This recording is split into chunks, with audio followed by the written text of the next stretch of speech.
Que Dios os bendiga mucho, Iglesia del Barrio España. Saludaros en el nombre de Jesucristo nuestro Señor. Dar muchísimas gracias en el primer lugar a Dios por permitirme estar delante de una iglesia que sabe adorar. Y por lo que tengo escuchado, porque todo se sabe, una iglesia que sabe escuchar.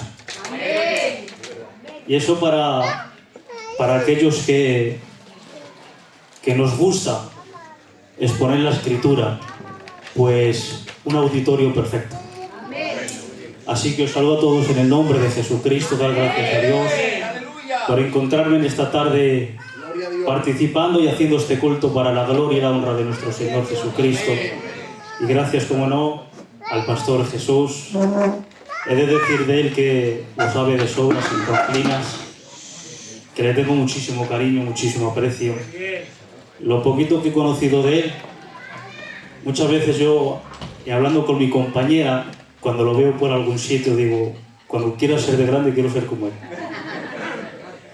Porque es alguien al cual respeto por su amor a la Escritura, por su forma de ser, porque sabe estar con niños, jóvenes, de gente adulta, mediana edad, etcétera, etcétera.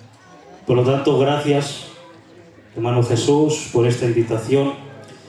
Y en esta tarde vengo a compartir la bendita y palabra gloriosa de nuestro amado Señor. Amén. Vamos a tomar lectura de un pasaje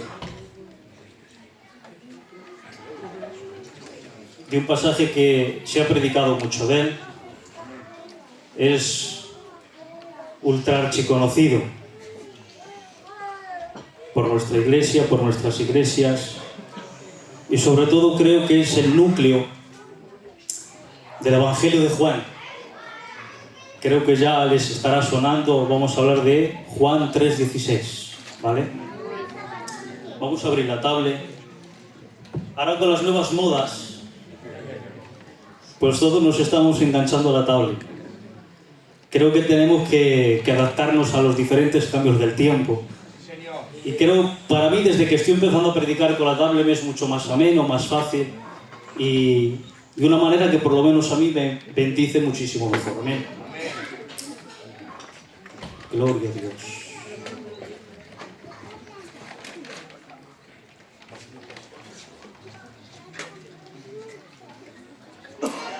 Te adoramos, Jesucristo. El tema a tratar hoy se titula La apertura de Dios para con los hombres. La introducción en el capítulo 3 de Juan. En esta sección del Evangelio de Juan comienza la abertura de la más grande revelación. Al Evangelio de Juan, como muchos sabrán, se le autodefine como el Evangelio espiritual, ya que es el Evangelio que contiene las doctrinas y enseñanzas más profundas acerca de Dios mismo. En el capítulo 1, Juan, inspirado por el Espíritu Santo de Dios, desarrolla y define quién es la persona de Jesús.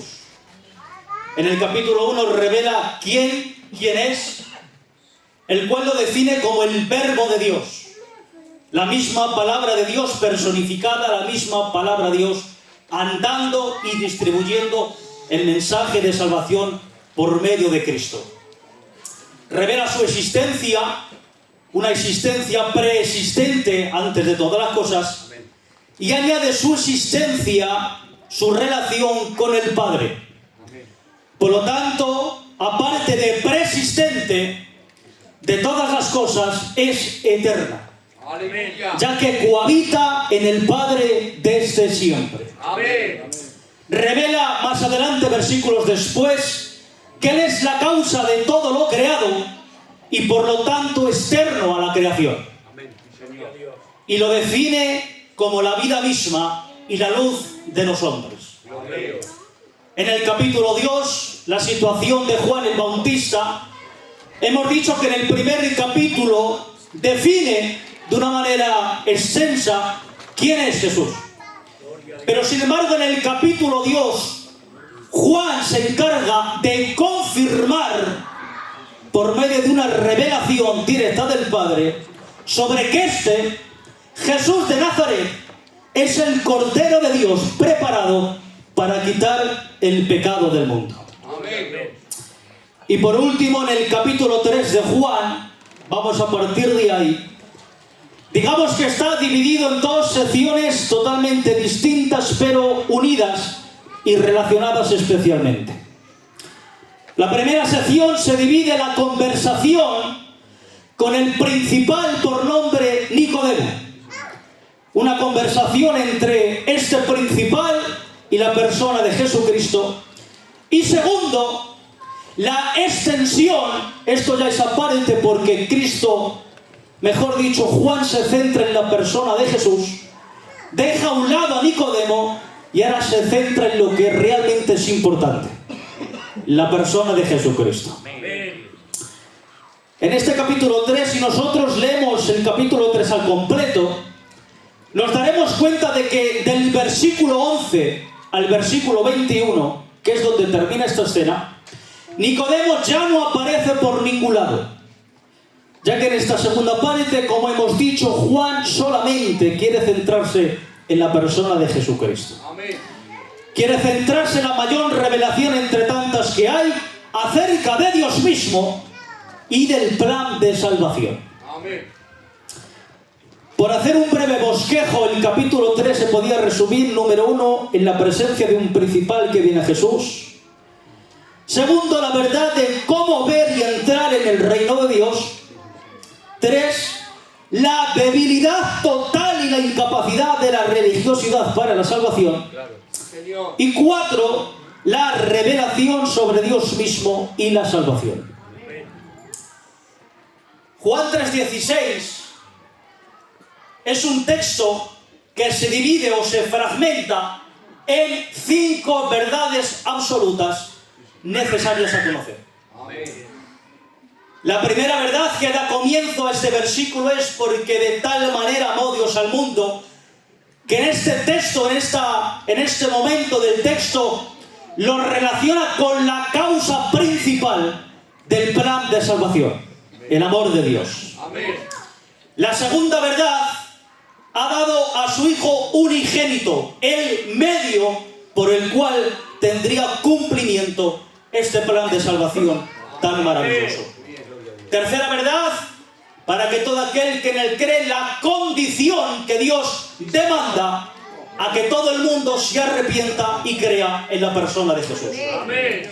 Cuarta verdad, no se pierda el propósito divino para el cual aquel que entra en la persona de Jesucristo no se pierda. Amén. Ese es el propósito. Amén. Y quinta verdad, más tenga vida eterna. Este es el resultado final, glorioso y precioso para todos aquellos que han entrado en la gracia de Jesucristo. Amén. En el momento en el que Jesús comienza a hablar, lo primero en lo que tenemos que pararnos a pensar es en la parte donde dice de tal manera. Esta expresión revela la intensidad, revela el peso, revela la grandeza y revela los niveles tan exagerados del amor incondicional de Dios. Algo curioso es que el texto anuncia antes el amor de Dios al Hijo unigénito. Sí, Señor. ¿Saben por qué? Porque el amor de Dios fue la causa eficiente en la cual el Dios Trino, Padre, Hijo y Espíritu Santo, decidió iniciar un plan de salvación para el mundo perdido. Amén. En aquellas conversaciones y relaciones trinitarias en la eternidad totalmente desconocidas para todos nosotros, Dios decide, por causa de su amor, idealizar un plan de salvación. La panorámica completa de este plan de salvación se fragmenta en varios acontecimientos.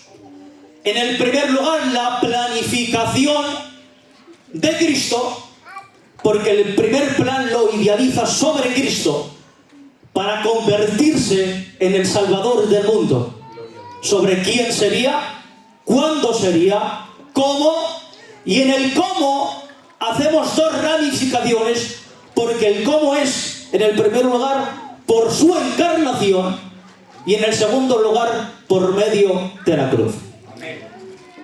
Hemos dicho que el primer plan es sobre Cristo, pero el segundo plan es sobre aquellos que entrarían en Cristo. Todas las bendiciones establecidas eternamente por Dios para su iglesia fue el segundo plan establecido por el amor de Dios. Muchas de las veces hemos tratado de explicar que esta decisión que Dios había tomado se origina en un acto misericordioso por la condición de la humanidad perdida. Pero estudiando y mirando esto me he dado cuenta que este plan de salvación no fue originado en ningún momento por la necesidad de la humanidad perdida. ¿Por qué? Porque fue el amor de Dios el motor que impulsó al Dios Trino. Un amor intrínseco, un amor dentro de Él, que no varía, que no cambia y que es eterno. ¿Saben por qué no fue hecho este plan de salvación originado por un acto misericordioso? Porque si este plan de salvación hubiera sido diseñado por la caída, no hubiera tenido principio en la eternidad, sino en el principio del Génesis. El plan de Dios hubiera tenido su origen en el capítulo 3 del Génesis, pero sin embargo la Biblia nos enseña. Tito capítulo 1, versículo 1 al 3. Pablo, siervo de Dios y apóstol de Jesucristo, conforme a la fe de los escogidos de Dios, y en el conocimiento de la verdad que según la piedad, en la esperanza de la vida eterna, la cual Dios, que no miente, prometió desde antes del principio de los siglos. Aleluya. Este plan perfecto de salvación fue diseñado en el tiempo eterno de Dios. Amén. En ningún momento fue diseñado dentro del tiempo temporal, del tiempo finito y del tiempo limitado. Número 1, para la confirmación propia de Dios de que solamente en Él hay salvación. Y número 2, ya que este hubiera sido diseñado dentro del tiempo humano, al igual que todas las cosas en este tiempo terrenal se acaban, podría tener fin y este plan desvanecerse. Pero gloria, honra ya a nuestro Dios. Que la caída no tuvo principio. Y este plan de redención ya estaba diseñado. Gloria a Dios. Es un plan que comienza en la eternidad. Es un plan que se manifiesta en la temporalidad. Y es un plan que termina, continúa y reside por la eternidad. Amén. Hemos dicho, querida iglesia del Señor, que la única causa que movió a Dios Trino, comenzar este plan fue su amor. Por lo tanto, queda excluida totalmente, como fuente de este plan, todo tipo de causa externa al Dios Trino. No se movió a favor del hombre perdido porque éste se lo pidiera, sino que como soberano decidió por su propio amor en salir a rescatar lo perdido. Amén. Número 1, el hombre no colaboró en este diseño. El hombre no estaba en la eternidad añadiendo alguna idea a este plan de salvación para su propia vida. En el primer lugar, porque no existía. Y segundo lugar, el gran problema humano llamado pecado. Los pecadores no podían solucionar su propio problema del pecado. Porque el pecado revela a la Biblia que se había vuelto Señor de toda la humanidad. Y uno que es esclavo solamente obedece a lo que su Señor le dice. Sí, Señor, amén. Así que para el hombre era imposible poder diseñar y elaborar un pensamiento en este plan. Ahora bien, y aquí voy a profundizar un poquito Y vamos a aclarar algo, amén. Amén. Hay dos conceptos o dos pensamientos acerca de cómo y por qué se originó este plan de salvación. Un pensamiento radica en la omnisencia y otro pensamiento radica en la soberanía. Pero atención, todas las obras que Dios realiza, atención a esto, no las realiza solamente con el trabajo de un solo atributo.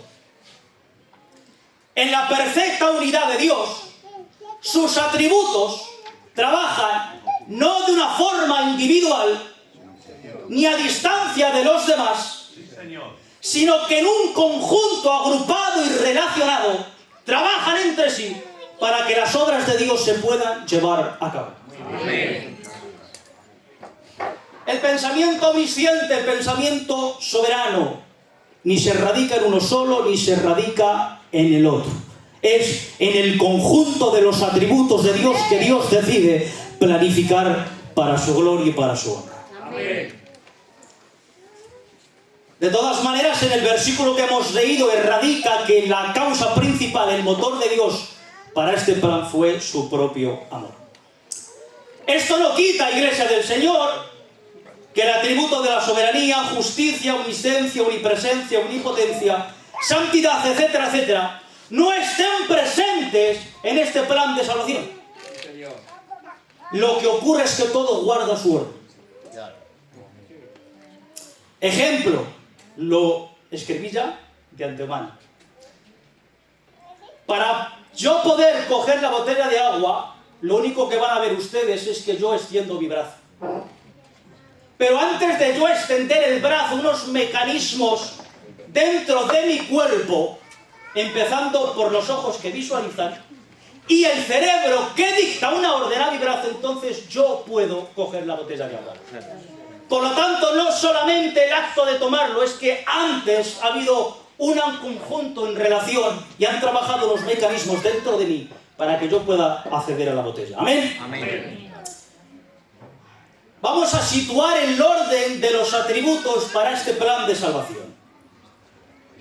Primero, omnisciencia. ¿Y por qué? Porque la omnisciencia visualiza el problema. La omnisciencia se relaciona con la omnipresencia, por lo tanto, no solamente visualiza el problema, sino que está presente en el momento de la caída. Pero no es dicho, hermano Cristian, que la primera causa es el amor, sí. Lo que pasa es que la omnisciencia y la omnipresencia no impulsan a Dios. Solamente lo hacen visualizarlo y estar presente. Porque ahora yo puedo tener la situación de ver a mi hermano Jesús que se ha caído, pero yo primero lo he visualizado, pero ha sido el amor dentro de mí que me ha impulsado a echarle mano. Amén. Segundo, el amor, impulso que mueve a Dios, el motor principal por el cual Dios estableció este plan. Tercero, soberanía. Es una confirmación inamovible. La soberanía se relaciona con la inmutabilidad de Dios. Por lo tanto, es una confirmación inamovible, exentos de cambios. Es decir, para la planificación de Cristo, el Dios Trino dijo: esto será así y así será. Ni el hombre, ni el cielo, ni la tierra, ni todas las fuerzas angelicales, ni todas las fuerzas malignas podrán mover y cambiar el plan diseñado por el Dios Trino. Amén. Amén. Cuarto, omnipotencia. La soberanía lo determina, pero el todo poder de Dios lo lleva a cabo. Justicia. Un plan equilibrado, equitativo. Pero hay un aspecto de la justicia porque nos queda el atributo de la santidad. ¿Dónde colocamos el atributo de la santidad en este plan tan maravilloso? La justicia de Dios se relaciona también con la santidad. ¿Por qué? Porque si la santidad, atención a esto, Dios hubiera esperado a que la caída del hombre se produjera, restituirlo sin pasar por las restricciones de su propia santidad. Es decir, Adán y Eva con pecado entrarían en relación con Dios sin desaparecer el pecado, sin que hubiera una cancelación penal, una limpieza del pecado y sobre todo satisfacer así la justicia de Dios. Pero sin embargo, ya estaba determinado por Dios que era necesario la sangre de un inocente para esta reconciliación. Aleluya. Y entramos en la segunda verdad que ha dado a su Hijo unigénito. En la primera verdad hemos identificado la causa, pero en esta segunda verdad identificamos el medio. El medio no se define ni se relaciona con un objeto andante, sino con una persona, el Verbo encarnado. San Juan capítulo 1, versículo 1 dice: en el principio era el Verbo era con Dios y el Verbo era Dios. La segunda persona de la Trinidad, Juan anuncia, como bien hemos dicho al principio, la cualidad de su preexistencia ante todo lo creado. Habla acerca del que el Verbo encarnado, al igual que el Padre y el Espíritu Santo, es Dios cohabitando, relacionados íntimamente entre ellos. Y también que la cristología juanina declara al Verbo de Dios la causa de toda la creación y el sustento de todo lo creado. Amén. Pero es que no solamente es el autor y el sustento de la creación, sino que es el autor de una eterna salvación. Aleluya. Hebreos 5, 8, 9, y aunque era hijo, por lo que padeció aprendió la obediencia. Y habiendo sido perfeccionado, vino a ser autor de eterna salvación para todos los que lo obedecen. Aleluya. Pero no solamente es el autor de una eterna salvación, sino que también es el creador de una nueva creación. Segundo de Corintios 5, 17 dice: de modo que si alguno está en Cristo, nueva criatura es. Las cosas viejas pasaron, he aquí todas son hechas nuevas.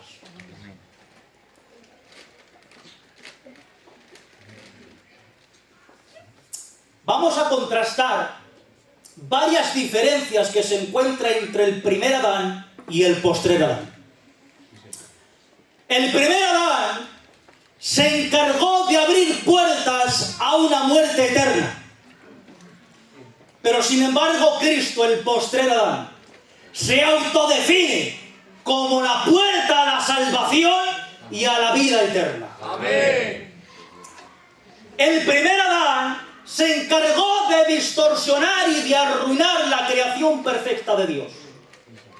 Pero Cristo se ha encargado de recuperar la creación perdida, dando a luz desde el Calvario a una creación mucho más excelente. Adán hizo morir a la humanidad en el Edén. Cristo ha vivificado en una cruz a todos aquellos que en Él confían. Por Adán se cerró el paraíso, pero por Cristo se ha vuelto a abrir el cielo. Por la desobediencia de Adán, todos fuimos hechos desobedientes. Sí, Señor. Pero por la obediencia de Cristo, todos los salvos somos justificados. Amén. El Verbo de Dios, encarnado, autolimitándose y autohumillándose, porque nadie lo limitó, ni nadie le humilló. Él mismo, por voluntad propia, descendió, descender de lo eterno y entrar a lo temporal. Este llamado, el Verbo de Dios, es la voz misma del Padre que recorre la tierra con mensajes de salvación. Hebreos 1:1, todos sabemos este texto. Pero también el Hijo Eterno es la revelación, la imagen misma del Dios Eterno. Aleluya. Y esto sí que es un milagro. Fíjense si durante el tiempo ministerial de Cristo hizo milagros. Sanó leprosos, resucitó a aquellos que dormían, dio vista a los ciegos, daba vista a los ciegos, hacía oír a los sordos, pero ninguno se compara a este milagro. El mayor milagro del Hijo en la tierra fue reproducir lo que no se veía del Padre y hacerlo visible en sus propias carnes. Este es el mayor milagro de Dios. El Padre invisible, Cristo lo hizo visible en sus propias carnes. Y ahora, si nos sorprende saber que Dios por su amor quiso preparar este plan de salvación, mucho más nos sorprende saber para quiénes eran este plan. La Biblia identifica que el Hijo unigénito del Padre lo dio al mundo. Ahora, ¿qué cualidades y características tenía este mundo al cual el Verbo de Dios fue entregado? Génesis 6:5. Y vio Jehová que la maldad de los hombres era mucha en la tierra, que todo designio de los pensamientos del corazón de ellos era de continuo solamente el mal. Éxodo 32:1. Viendo el pueblo que Moisés tardaba en descender del monte, se acercaron a Aarón y le dijeron: levántate y haznos dioses que vayan delante de nosotros. Jueces 2:10-11. Y se levantó después de ellos otra generación que no conocía a Jehová, ni la obra que él había hecho por Israel. Después los hijos de Israel hicieron lo malo ante los ojos de Jehová y sirvieron a los Baales. Mateo 2:13. Después que partieron ellos, he aquí un ángel del Señor apareció en sueños a José y le dijo: levántate, toma al niño y a su madre y huye, porque acontecerá que Herodes buscará al niño para matarlo. Juan 19:1-3. Así que entonces tomó Pilatos a Jesús y le azotó. Los soldados entretejieron una corona de espinas, la pusieron sobre su cabeza y le vistieron con un manto de púrpura y se burlaban de él y le daban de bofetadas. Juan 19:31-34. Entonces los judíos, por cuanto era la preparación de la Pascua, rogaron a Pilato que se les quebrasen las piernas. Pero vinieron allí y los soldados quebraron las piernas al primero y al segundo. Mas cuando llegaron a Jesús, como le vieron ya muerto, no le quebraron las piernas. Pero uno de los soldados le abrió el costado con una lanza y al instante salió sangre y agua. Para este mundo incrédulo, para este mundo rebosado de maldad, para este mundo rebosado de blasfemias, de pecado y de inmoralidad, fue dado el Hijo precioso del Dios viviente. Entregado para la salvación de este mundo totalmente inmerecedor y entregado para que la justicia del Padre fuese hecha en Él y no sobre nosotros. El Padre, visualizando los medios que tenía, no tomó ni medios angelicales ni medios terrenales. Usó a su propio Hijo, eternamente relacionado con Él de una manera perfecta. Pero en la cruz del Calvario, el Hijo unigénito y siempre relacionado tuvo que ser desamparado para que nosotros a día de hoy pudiésemos ser amparados por el Padre eterno que nos ama. Primera de Pedro, capítulo 1, versículo 20 al 21. Ya destinado desde antes de la fundación del mundo, pero manifestado en los postreros tiempos por amor de vosotros, y mediante el cual creéis en Dios, quien le resucitó de los muertos, le ha dado gloria para que vuestra fe y esperanza sean en Dios. Aleluya. Gloria a Dios. Predestinado a un destino, la cruz, con un propósito: entregarse por la humanidad perdida. Gloria a Dios. Aleluya. Segunda de Corintios 8:9, ya casi hemos finalizado. Porque ya conocéis la gracia de nuestro Señor Jesucristo, que por amor a vosotros se hizo pobre siendo rico, para que vosotros con su pobreza fuiseis enriquecidos. Gloria al Rey. Y ahora yo pregunto, Iglesia del Barrio España, ¿cómo es posible expresar en relación con Dios que pudo ser pobre? Gloria a Dios para siempre. Si revela la Biblia que Él nada necesita, todo lo tiene, todo lo creado, todo lo que existe le pertenece a Él. Amén. ¿Cómo es que en algún momento el Padre se convirtió de rico a pobre? Hay un teólogo hispano llamado Samuel Pérez Millos, que muchos de nosotros lo conocemos, y escribe en relación a Juan: la pobreza en relación con Dios debe medirse por la imposibilidad de que de más de lo que ha dado, no tiene más. Supone esto que ha llegado al límite de la entrega. El Padre ha dado al Hijo. ¿Qué más se queda? Dios mío. El Hijo ha dado a su vida. ¿Qué más puede darte? Qué bien. La pobreza del Padre se relaciona con la donación del don más grande: Jesús, su Hijo. La pobreza del Hijo se relaciona con la entrega completa de su propia vida. Siendo el Padre y el Hijo empobrecidos, nosotros hemos enriquecidos gracias a sus entregas. Gloria a Dios. Y ahora la pregunta sería, Iglesia del Barrio España, ¿qué más necesitamos? Muy bien. Muy bien.